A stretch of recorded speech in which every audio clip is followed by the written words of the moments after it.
everyone.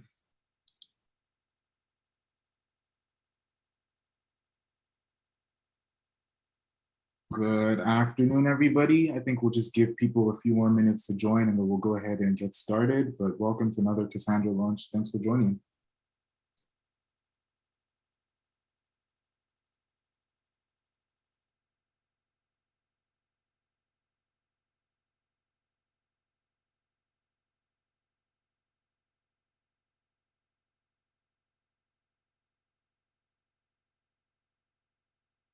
All right, it looks like we're starting to have people file in, so I think we'll go ahead and get started. Good morning, afternoon, and evening, everyone. Welcome to Cassandra.Lunch 117. I'll be your host this afternoon. My name is Akwi Ohiri. This afternoon, we'll be going over integrating YugaByteDB with Microsoft.NET applications. Our speaker this afternoon is going to be Eric Ramsher, who's head of growth here at Anant. The co-hosts for this event are Rahul Singh and Arpan Patel. We are looking for speakers and sponsors for this event. If you're interested in either of these opportunities, please reach out to Arpan at the email address listed below. We are a part of a larger community called Data DC, which believes in building an inclusive environment. So no matter your race, gender, or sexual orientation, everyone is welcome and we expect respect to be given to all. Data Community DC is actually made up of a lot of different groups, generally focused around data, and you can find out more about all the various different groups listed here at datacommunitydc.org.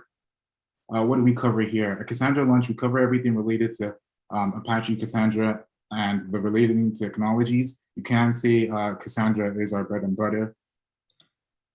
At this point in the lunch, we'd like to invite people that are here for the first time to introduce themselves, what you're hoping to learn from this lunch, and kind of how you work with Cassandra. Just leave that in the YouTube chat and introduce yourself to everyone. Group rules. If you have a question, please ask it. Eric has requested that all questions be asked right before his demo once he's gone through his presentation. So please just ask your questions in the chat and I'll send them over to Eric. I'd like to thank GW who provides sponsorship space when we do have in-person events. So we'd like to thank them as well. We also have various sponsors that sponsor this event. We'd like to thank them as well, and our organizational sponsors as well. And if you have any announcements, jobs, meetups, hackathons, conferences, or classes coming up, please go ahead and plug them and leave them in the chat. We are hiring here at Anant. If you're interested in any of our opportunities or get a better look at those, please visit the website listed below. We do have some special events coming up this month. You can see all our events, like our Cassandra lunches and our data engineers lunches listed at anant.us/events. This month, we have two special events coming up. We have Cassandra Day in London coming up on October 11th. We also have Cassandra Day in Amsterdam coming up on October 13th. Please visit our website to get more information on both of those. And as always, you could view previous Cassandra lunches on our YouTube channel. Same thing, our data engineers launches. Also, please take some time to visit Cassandra.Link, your one-stop shop for all things Cassandra. And please download your free Runbook, free Apache Cassandra Runbook 9. This is free, but it's only available for limited time. So please get your copy before the next Runbook is released. And with that, I'd like to hand it over to our presenter today, Eric. Eric, over to you. Thank you, Akwi. That was a lot. Really well done. Really well done. Let me see if I can switch over to my screen. You can see my screen, correct? Correct.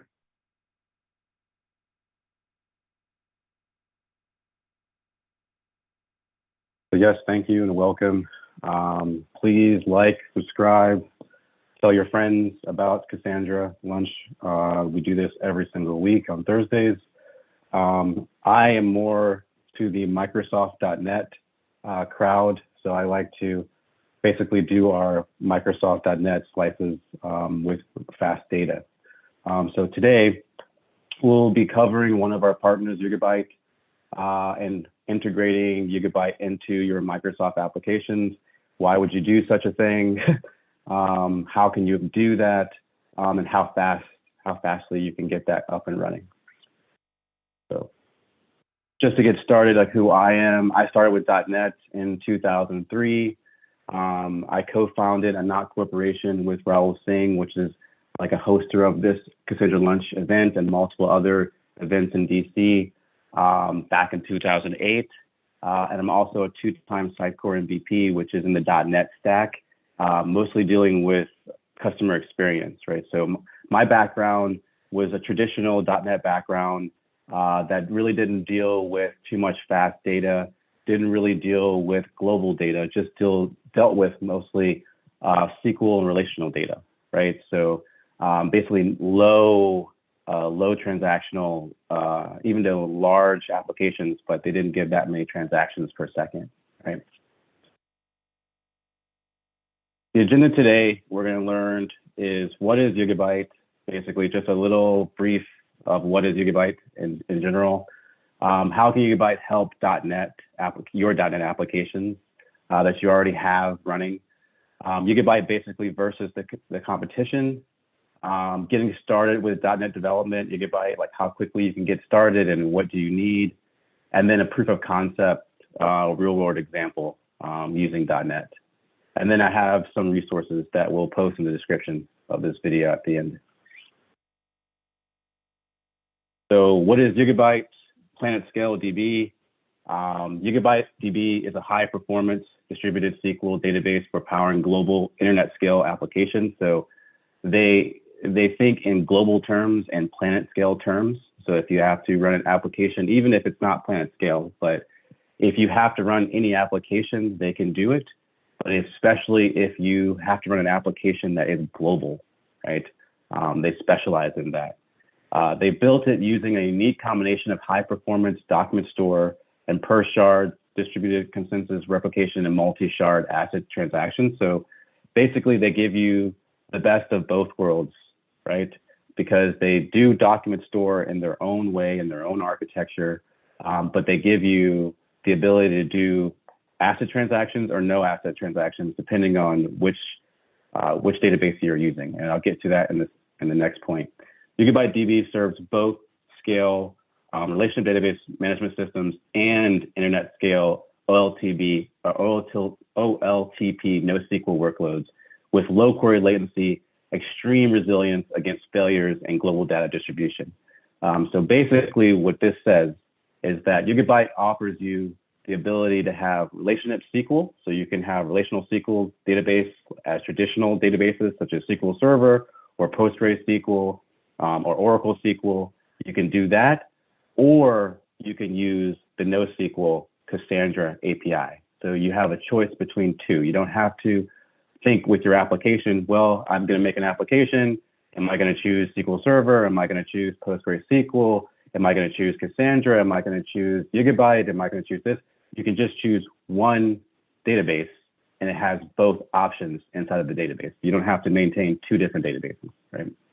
As a cloud native database, it can be deployed across public and private clouds as well as in Kubernetes. So basically it can be deployed pretty much anywhere. So it can be deployed on the cloud as the recommendation. So you can do it in AWS, you can do it in Azure, you can do it on premise. They also have their own cloud hosted SaaS version, which you should do with large workloads, so that YugaByte does the maintenance for you. You don't have to worry about that. You are concentrated on your application, getting your application out, and you have a nice dashboard to view and to do operations on your database and your table, right? So what's the brass tacks? How can YugaByte help with your .NET applications? Well, first, it's distributed, so it runs on more than one server node. So it's basically made to resist failure, whereas most PostgreSQL and other SQL Server instances, unless you're using SQL Server in the cloud, is not based that way. It's based off single nodes. So if it goes down for any reason, your entire server is down. Even if you have failover, usually failover with SQL Server or PostgreSQL is only one other server. So if those two servers go down, everything goes down. where that's not going to happen, and it's actually expecting failure, right? So it has multiple nodes. In my example, I'm only doing it with a single node, but when you normally would do it, you would do it with 3, or 3+ nodes, right? So if one node goes down, then the other nodes fill in, and the application goes on as normal, right? As I was mentioning, you can scale out by adding more nodes. You can distribute your cluster globally in different data centers around the world. This especially works well with Amazon and Azure because they have the different places around the world, and you can just use Kubernetes to push to those different locations.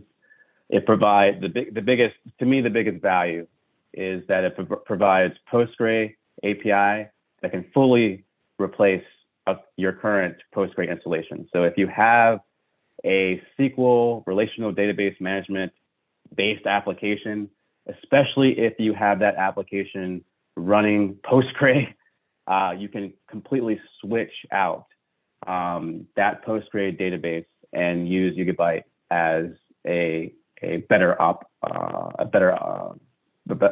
option, which will give you lower latency on read writes and basically handle larger loads when it comes to real-time data, right? And then it provides a Cassandra API that can fully replace any current Cassandra API installations.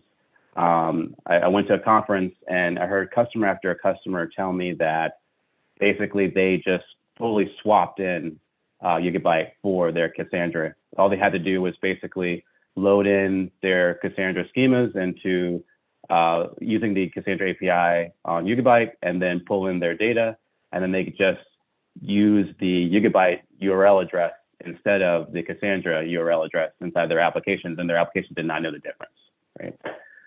It has C# libraries that can work with any .NET application. So it doesn't matter the .NET application. So you can have console, you can have a web application, you can have a Windows application, you can have a mobile application, and you can have gaming, right? Because I saw a lot, like when I was looking at jobs for Cassandra and YugaByte, I saw a lot of things from Rockstar. So GTA uses a lot of YugaByte to store all those millions and millions and millions and millions of customers that they have and all their different data points using YugaByte, right? And it's basically they ask for, we use YugaByte, but as long as you have Cassandra experience, you can work with us. That was what was inside the ad, right? Monolithic SQL databases offer SQL and low latency reads, but neither have the ability to tolerate failures, nor they scale writes in multiple zones and regions. So YugaByte can offer you almost quote unquote distributed SQL server across different nodes, regions, countries with very low latency, right? And then on the NoSQL side, distributed NoSQL databases offer read performance, high availability, write scalability, but give up on the SQL feature. So basically, it only content their Cassandra API. If you choose to use the Cassandra API version of YugaByte, they give up on the SQL features because they put that in the Postgre API, which makes sense, right? So, and it makes for better performance because they don't have to worry about ACID transactions, right? They're not doing that. They rely about that in the SQL API, which makes sense, right? And yes, you can use both at the same time. As I mentioned before, it can be hosted on premise. So it can be hosted basically in 5 minutes on premise. It does not take you long to bring it up in the cloud or as a SaaS solution controlled by YugaByte themselves. YugaByte versus the competition. I have basically a graph here with YugaByte versus Cassandra and NoSQL data. This is from YugaByte, but I have my own demo application that shows kind of this. Basically, I was trying to prove this, but basically this sample is with 10 million keys, basically. And the first graph with read writes, when basically in an application with 50% reads and 50% writes, YugaByte beats standard Cassandra 2-to-1. That's and basically it shows how much more throughput it can take, how many more instructions that you can give it in an amount of time, right? With 10 million different keys, right? YugaByte dominates Cassandra in high reading. So basically you're just doing reads, a lot of reads. You're doing 95% reads and only 5% writes. It does it almost 3-to-1 in that scenario, right? YugaByte wins out when you're doing the read latest insert. So after you insert something, you read that latest insert. It goes back to get that insert, and it basically beats out. It's almost always at 80,000 throughput, basically 80,000 operations per second above. And usually Cassandra is usually 50% of that in transactions. Now, Cassandra does come close to YugaByte in the short range scan when you're just doing short range looks and short range selects. It does come close. It does pretty well. It does better than YugaByte. But when it comes to read, modify, write, it's just no competition at all, right? And I believe that's when it reads something in the memory and quickly inserts it into the database. And with that test, Cassandra just fails almost 3-to-1, right? So how do you get started with .NET development and YugaByte? You can use VS Code or Visual Studio or Notepad. I mean, it's up to you. It doesn't really matter as long as you have the .NET framework installed. But I would recommend Visual Studio Community 2022 because it's free and it's feature rich and it's really quickly to get up and running. You need to install Git and Docker, but usually Git comes with Visual Studio. So if you have a Visual Studio, you're pretty much straight up, you're set up.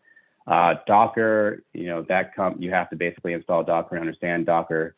But I had some little issues of reinstalling Docker, but after a couple Googles, it was fine. Again, console, ASP.NET, MVC, Windows Forms, or Windows Services, any of those application types, or the Xbox gaming code that they have now, the new Xbox gaming .NET libraries they have, any of those will work with YugaByte. You first use the Docker command to spin up YugaByte with presentation data, and I'll show you that.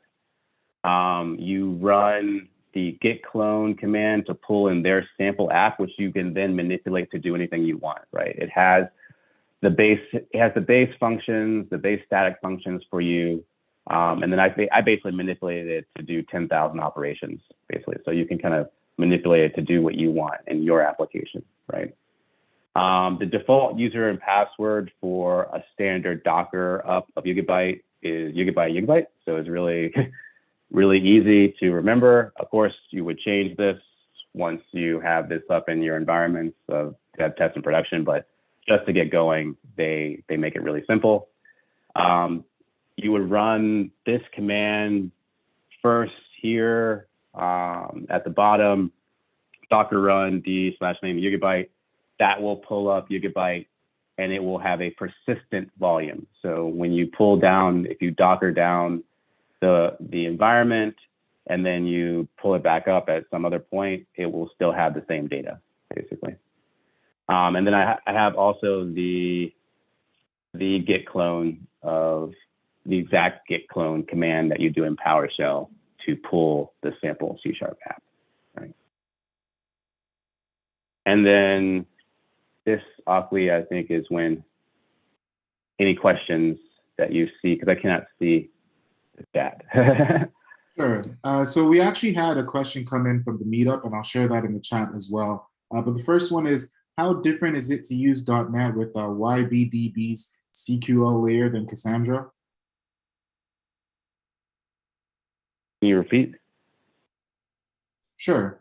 How different is it to use .NET with YugaByteDB's CQL layer than Cassandra? Oh, it's almost the same, right? Because when you use the Cassandra layer in .NET, you use the same libraries that you connect with Cassandra to connect with YugaByte. So it's literally almost the same. And actually, you pull down the NuGet package to do that with Cassandra. So you actually, when you want to use the Cassandra API, you will install your Visual Studio project and you will actually pull down the Cassandra NuGet package and then connect to YugaByte. So it's pretty much the same. Okay, and then we had two more from the meetup. The second one was, how different is it to use .NET with YBDB's PG SQL layer than regular PG or SQL server? And then Correctly. The second part of that is, did you use ADO.NET? Good question. both good questions. The second one is basically the same as the first. It's not too much different. You basically load a class library that YugaByte already has for you to talk to PostgreSQL. That's basically what I heard. So when you want to talk to the Cassandra layer, you use the Cassandra API C# NuGet package. When you want to talk to the Postgre layer, they have a NuGet package. YugaByte has a NuGet package. It actually comes with the sample that I showed and that we will put in the description. It comes with that already. So, but you can load that NuGet package and it'll allow you to talk to Postgre. Now, it is a little bit different than ADO.NET, right? Because ADO.NET doesn't know YugaByte. Now, in theory, you can use Entity Framework and ADO.NET to talk to the Postgre API, but not the Cassandra, because it doesn't know Cassandra, right? But you can use it, Entity Framework, on the Postgre side. So the answer is you can have your cake and eat it too, right? You can use, if your application is using Entity Framework, you can fit that in, and it's using Entity Framework for SQL Server operations. You can fit that in, or you can use the YugaByte C# NuGet package libraries. So it's up to you. Okay, and then the final question we had come in was, why do you think there aren't as many examples of Cassandra and .NET as there are as Cassandra, Java, Scala, or Y, or YugaByte and .NET? This is a sad question, but very, very, very true. Why do I think? I think the main reason is because a lot of these products, a lot of these cool fast data, big data, NoSQL products were originally done in Java. Therefore, most of all the examples are in Java, especially the high-level advanced IoT application examples are in Java, right? And it takes time for people like me to come by and port things from Java. You know, it takes a little bit of time and a little bit of reworking and put it into C#. Now it's a lot easier nowadays than when I did it back in the day, but I think that's the real reason. And also my second reason for that is a good question, by the way, is that I'm speaking for myself here. I'm speaking for myself here. Most people I know in the .NET world and myself, like I said from the beginning, don't usually work with NoSQL DBs. Now we are doing that now. Usually our entry point is MongoDB because MongoDB is a simpler entry point, right? But a lot of times we don't realize that there are much better architectures for NoSQL. There's much better architectures for doing fast data than MongoDB, right?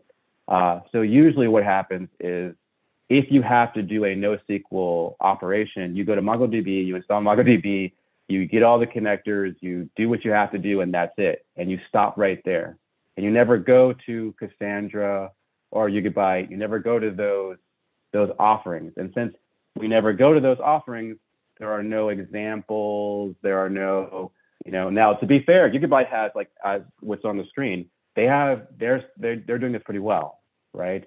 They are at least starting the initial I went through a lot of their stuff, a lot of their documentation. That's why I put here on the resources, that they are now at least starting to provide a couple samples. But when I looked at their samples were 4 years old. So here's here's the issue all over again, right?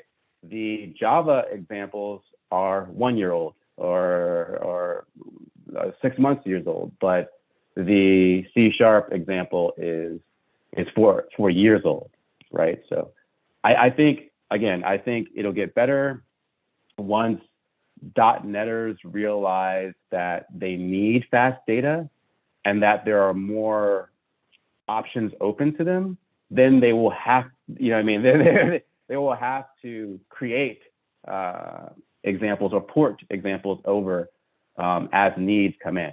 I think that's the thing. And I think that this question is the reason why I did this talk, right? Because most of the time as .NETers, number one, if you are using PostgreSQL, boom, you have an alternative to monolithic PostgreSQL, which can break on you and fail on you, right? So you can slide it into your applications right there. But when you have a need for fast data, such as an IoT application or a stock ticker application, or you're pulling in hundreds of thousands of transactions per second, like when you need something like that, which SQL Server can't do, monolithic Postgre Server can't do, and if you do it with SQL Server in the cloud, it's going to be very expensive, right? So when you need to be able to do something for your application and you don't want to be too expensive, you know, YugaByte is an option, right? And with that, I'm going to attempt to show, I don't know if you can see, I'm gonna have to restart my entire screen. So you can see my screen, right, Akawai, I'm assuming. Yep, we can see it. All right, so I want to show first the Docker. So using this small little command will give you a YugaByte cluster, right? Single node, not multi-node, but you can have multi-nodes if you want to. But I just did a simple single node cluster. And what happens after when I run this command is that I am given a Cassandra API URL, right? So if I want to use Cassandra NoSQL, I can. And then I'm given a Postgre URL. So if I want to use PostgreSQL, I can, right? So it's up to me and how I'm developing my application, right? And if we look at Docker, you will get this, right? It's about 1.8 gigabytes, so it's not too large in today's world, right? And it downloads pretty quickly, like about 5 minutes, right? Now, I have this up. You also get an admin console on localhost 7000, right? So you can basically see kind of standard things like what the replication factor is 1, how many nodes, again, this is a single node cluster. You can see how many tables are actually created by users, which is me, which is 1, is load balancing, the version, standard things like this. You get this automatic, which I really like, right? Then I'll go into the code and try to explain what's happening, right? So this is the sample code that will be provided in the description. I modified it to kind of be more of a benchmark because I wanted to see like how much it could take, right? I almost pushed it to 100,000, but I think right now my sample is at 10,000 transactions and trying to see how fast it can do 10,000 transactions, right? So like as mentioned, once you bring up your YugaByte cluster, it'll be on localhost. It will be on 5433 for the Postgre port because we're using Postgre here. This will be all the normal settings. So YugaByte, very simple, very easy. And this already comes in with you. This application is a banking application. So it's basically like an ATM application. And what's going on right now is it'll create a table for the bank account. It will insert two people. So we'll insert Jessica and John, right? And I will show you their bank account, their deposits, or excuse me, their balances before, or excuse me, at my breakpoint. And then we have, as we move through, I have some methods here just to make things easier and clean things up.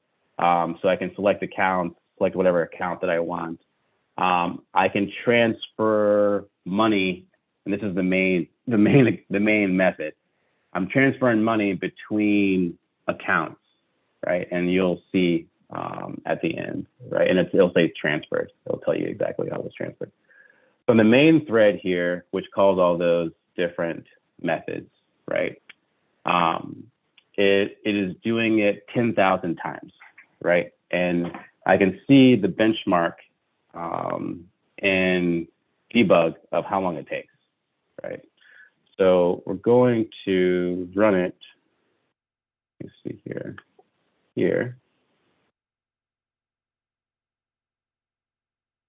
And like I said, I was going to go to 100,000, but I wanted to do a couple more stress tests before I really push it. So it says connecting to YugaByte, successfully connecting to YugaByte.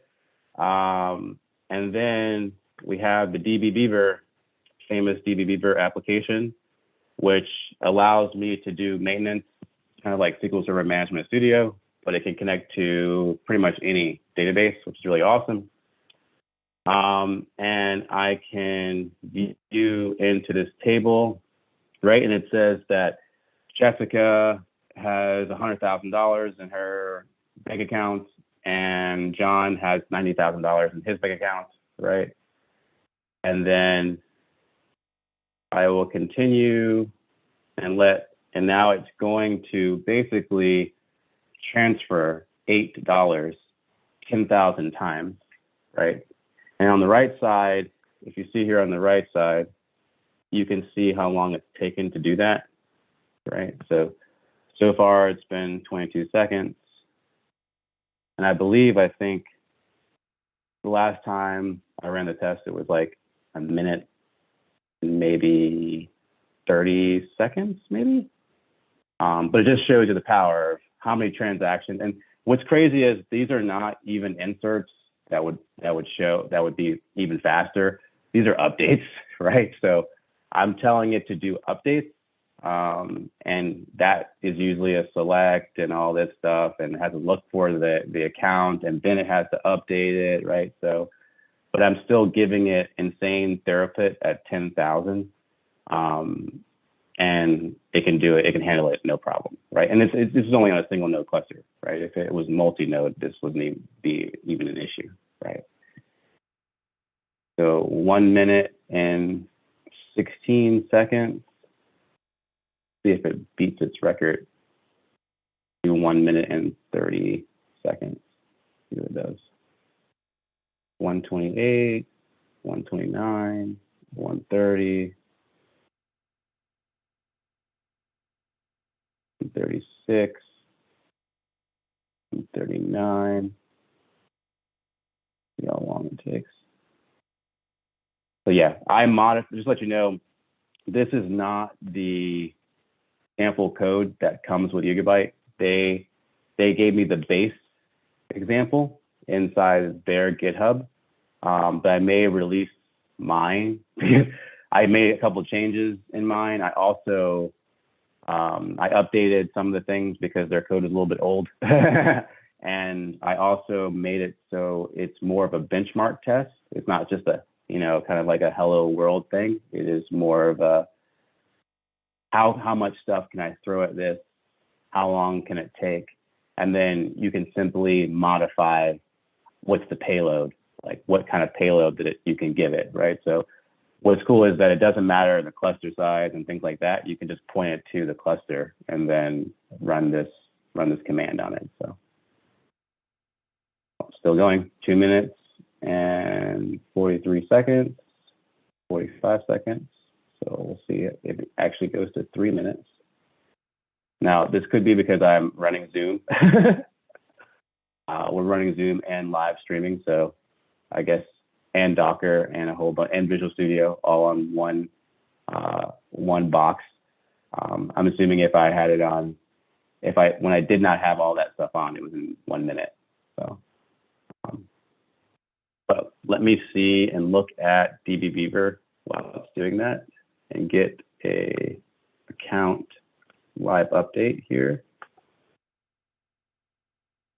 So if you can see, Jessica is losing her money, down from 90,000 to 29,000, and is slowly going to John, who she is making transfers to at $8 a time at 10,000 transfers, and he has almost 160 grand.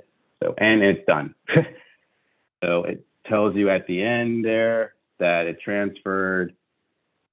It basically selects the account, so it shows the account balance. So the account balance for Jessica is 20 grand when it started at 90 grand. And then the account balance for John is 170,000. So it transferred the money over.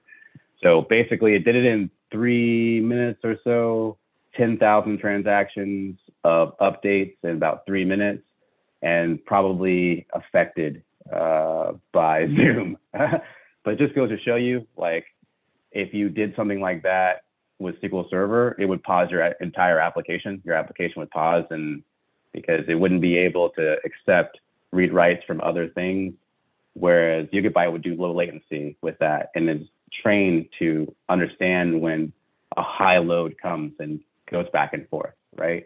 So you get the best of both worlds, is that if you use YugaByte in this scenario, you're going to get better latency than you would if you use PostgreSQL by itself, right? You're going to get better latency, right? And that concludes my talk. All right. I'd like to thank Eric again for a wonderful talk. It doesn't look like we have any more questions in the chat. But before we go, I also wanted to remind everyone we have a very special month of events. On the 11th, we have Cassandra Day in London. On the 13th of October, we have Cassandra Day in Amsterdam. And then on the 14th of October, we have a really good talk on transforming into a modern open data platform. Eric, I know you talked about YugaByte as well. We'll be touching on that as well in that talk. So please do visit our events page and check that out. Again, I'd like to thank everybody for joining. We'll be here same time, same place next week.